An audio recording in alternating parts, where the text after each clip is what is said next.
Hey there, Meg here from Meg Makes and Grows, coming to you from Wurundjeri country.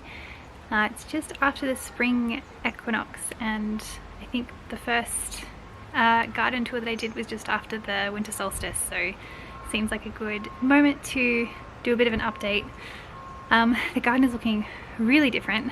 I was looking back at the first video that I did, and I have been feeling like I haven't made as much progress as I thought that I might have, but looking back at that first video I can see how much change there's been, which is, yeah, nice to be able to take a moment to step back and reflect on that. So the first thing that you might notice is that all of those Pittosporum are gone and now you can see the sky.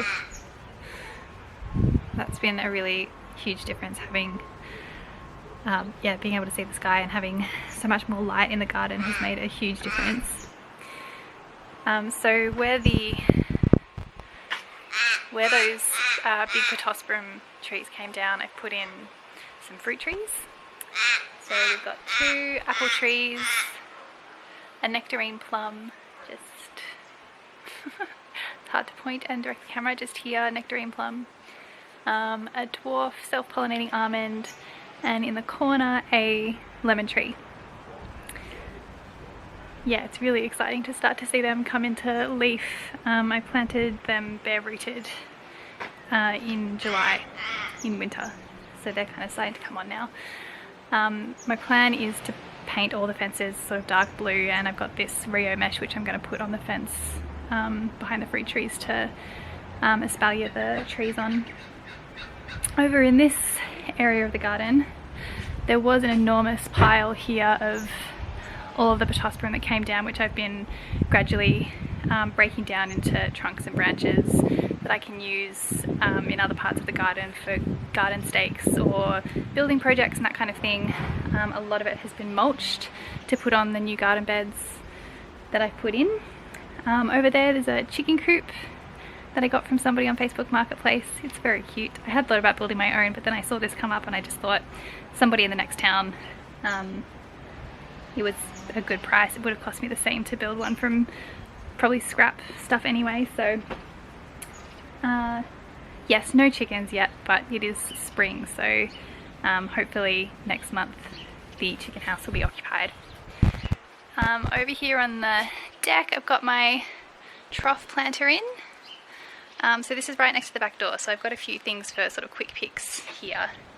I've got a couple of herbs, so I've got oregano and thyme that I already had that I split and I put in here. I've got a few lettuces in, including some that are just babies that are coming up here, coriander, spinach, and over here I've got some seeds in for basil and holy basil.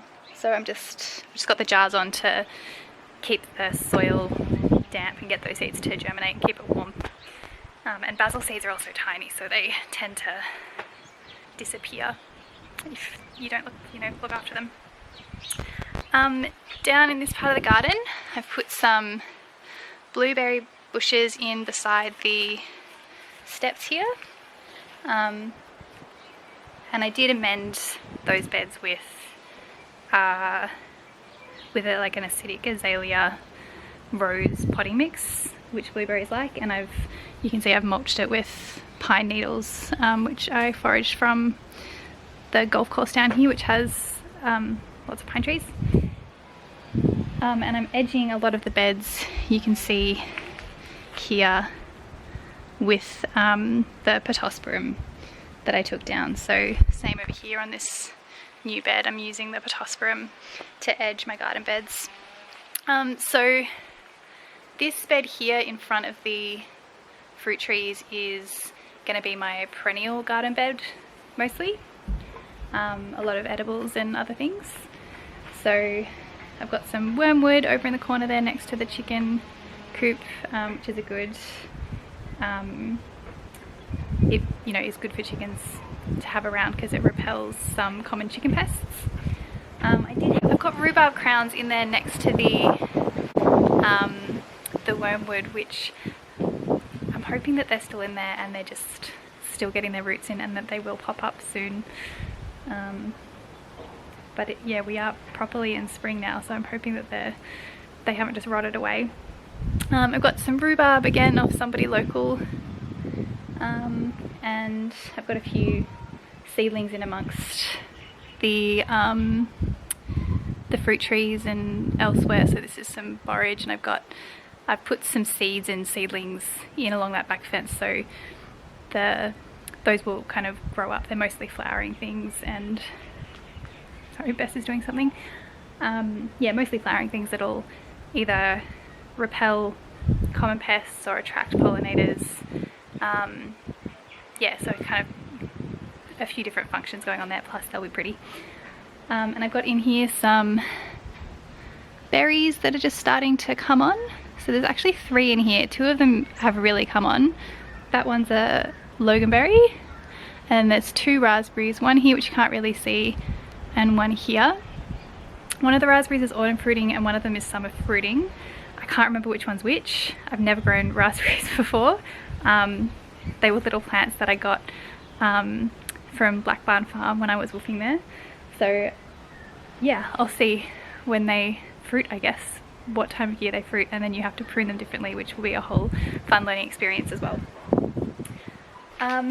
And then something happened to a poor bird here, and I'm just leaving that. It's good organic matter for the soil, I guess. The actual bird isn't there anymore, just its feathers. And then along here I've put in some paving stones, which were actually just bits of cement that I found in the driveway. And amongst that I've planted some fragrant herbs, so oregano and thyme again, also sage and rosemary. Mostly I probably won't use these herbs for eating, because Bess has access to this part of the garden, so she is fertilising it. She wees and poos in this part of the garden. But yeah, they're nice fragrant herbs to have around, particularly because the stepping stones are there because it's my route to this worm farm, which is just for dog poo. Okay, so the most exciting thing I think that's happening in the garden is that my rose arbor is built and finished. I'll take you over to have a look.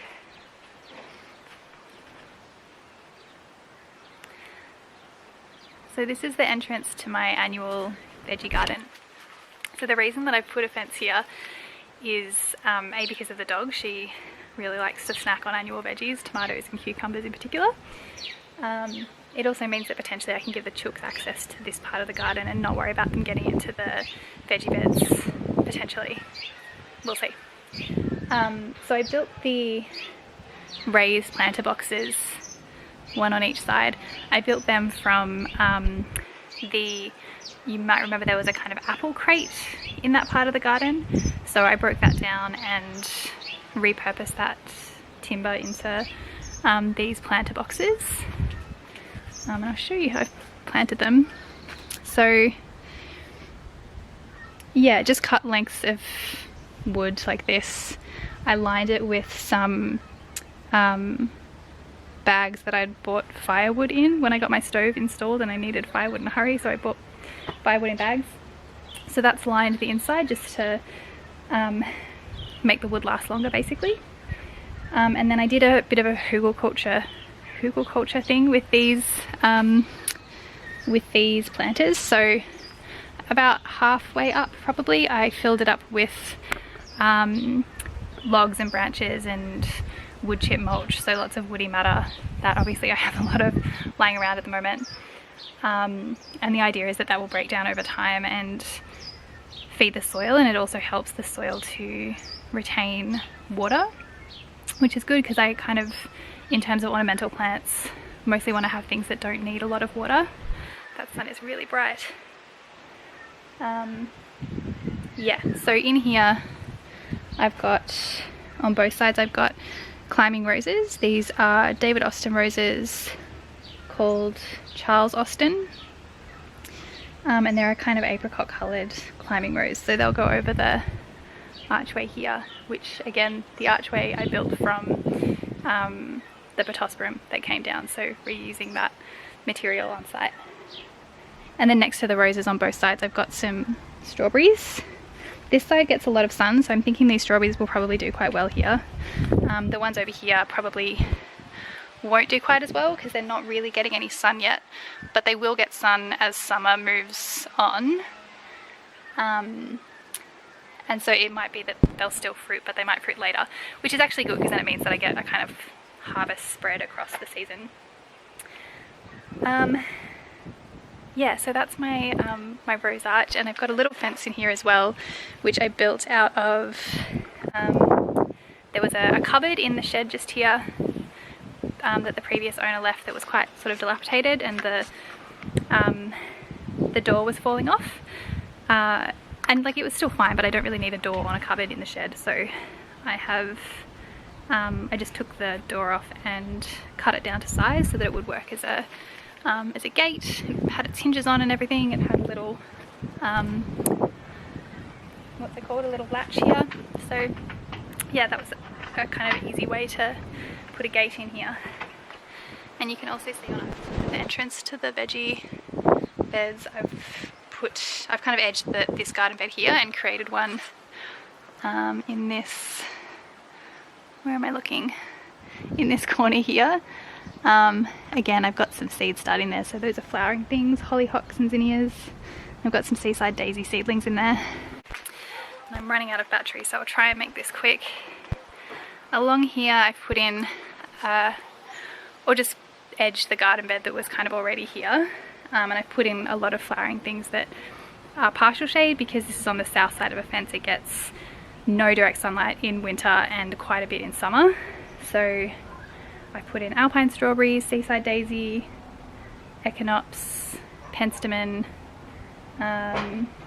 yarrow, and a few other things that will flower and attract insects to this part of the garden.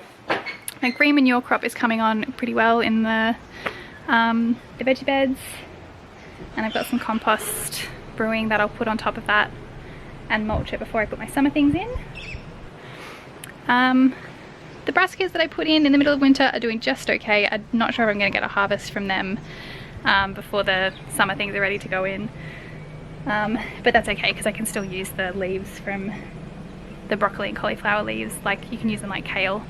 So I can still use those, and then whatever I don't use I can give to the chooks when they arrive. A few things coming on pretty well here. A couple of kale plants, broad beans and peas. So I'm hoping, I really put the broad beans and peas in to help build the soil up before summer planting. But I think they're doing pretty well, and I might actually get a feed from them before they come out, which is nice. And then underneath the clothesline here, I put in some boards as a bit of a standing space. I've got violas and alyssum and some nasturtium seeds tucked in the back there. Down here, this is, I think, eventually going to be my compost area permanently. So I'm going to build some smaller compost bays along the fence here. Potentially put another fruit tree against this sunny side of the shed. So yeah, that's all still to work out, and I've still got some soil up the back there that I need to move elsewhere.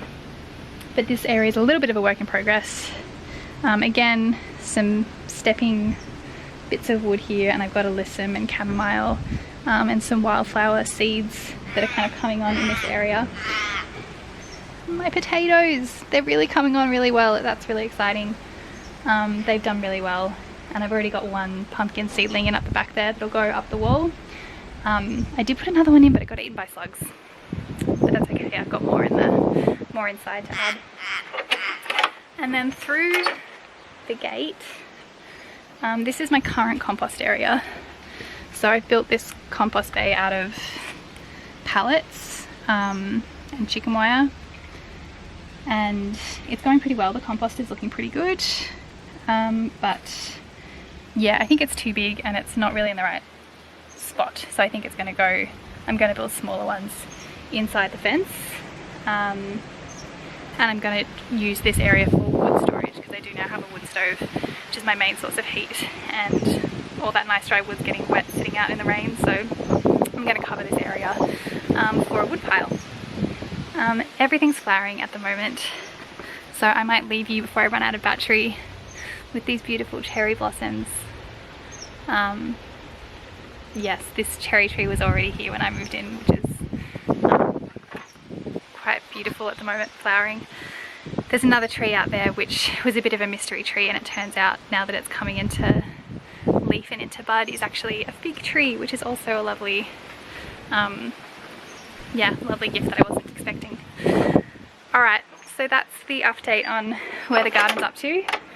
So at this rate it looks like I might do another one around the summer solstice, and hopefully things will be overflowing and abundant by that point, but definitely will still be a work in progress.